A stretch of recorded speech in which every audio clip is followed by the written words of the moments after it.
Support this podcast via our Patreon and get more writerly goodness. Visit patreon.com/nanocast to join up.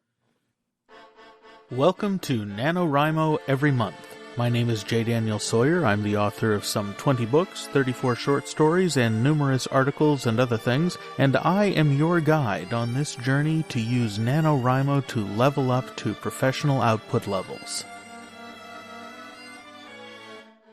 Welcome to The Questions, Episode 33. Tim asks, how many, if any, review copies should a new independent writer send to people or organizations? Answer, none. Or whatever you want to do. Review copies are important if you're going into trade channels.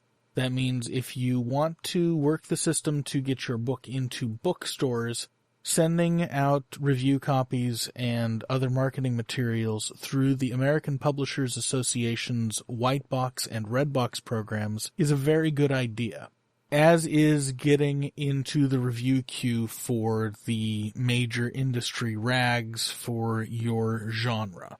Locus for science fiction, Publishers Weekly and Kirkus, not into their indie channel, but into their traditional publishing review channel, which means you need to be doing business as a publisher with all the paperwork and business license and everything that entails. Now, once you're a small press publisher and you decide that you've got enough time and effort to go through those trade channels, those seem to be very much worth it. Book blogs don't seem to return much, but it couldn't hurt if it doesn't cost you too much time to send out ebook copies. Other than that, who are you going to send them to? If you've got certain people that you want to send copies to for certain reasons, then by all means do so. If you want to work the trade channels, you're going to need to budget the amount of time it takes to do it and the amount of money it takes to do it. And you're going to need at least 3 months between the time your review copies go out and the time your book is available for delivery to the store.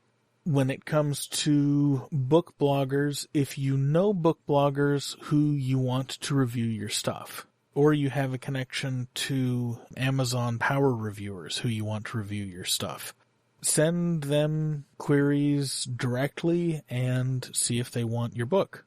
If you want to drum up interest on Goodreads, a giveaway is a very good way to do it. All that said, if this is your first book, that's going to be a lot of time invested for a very limited return. Unless you're Andy Weir and you've got a Zeitgeist novel on your hands. If you think you've got a Zeitgeist novel on your hands that's going to hit really big, if you get it in people's hands today, that might be worth the effort. Otherwise, my recommendation is to wait until you've got a few books out, enough of a catalog that you can behave like a publishing company, and then to start working the trade channels by using new editions and that sort of thing, by deliberately and strategically positioning your books to take advantage of the zeitgeist as it swings past them. So as things pop up in the news, put a little bit of marketing muscle behind the book that is relevant and package it as relevant to what's going on. But for your first book, you're going to be far better served in the long run writing your second book. I know that it's not what you want to hear, or at least it's not what most people want to hear. But publishing, like any business, is a long game. You build up and you expect a payoff and a serious takeoff between 5 and 10 years of hard, diligent work. Because you're creating a number of products, all of which have a chance at taking off and doing some serious good. But even if none of them ever really take off, marginal piddly sales over a big catalog will easily pay your rent. It just takes a while to produce that much content. And the more content you have, the better position you're in for a non-linear takeoff when one of your books catches the zeitgeist and people start passing it around and loving it and looking for other books you've done. That's the ultimate win for an author, is to have a large catalog out when they hit big so that the back catalog starts to sell really well, because that way every new reader you add buys 20 books instead of every new reader you add buying one book and maybe remembering you next time you release a different book. A reader who reads a book by an author is much less likely to remember that author than a reader who binges on 5 or 10 of that author's books. A reader binges through 5 or 10 books at once, they're either going to remember that author and look for them every time they go out to a bookstore, or they're going to have had their fill and move on forever. Either way, you're better off using the leverage, in my opinion.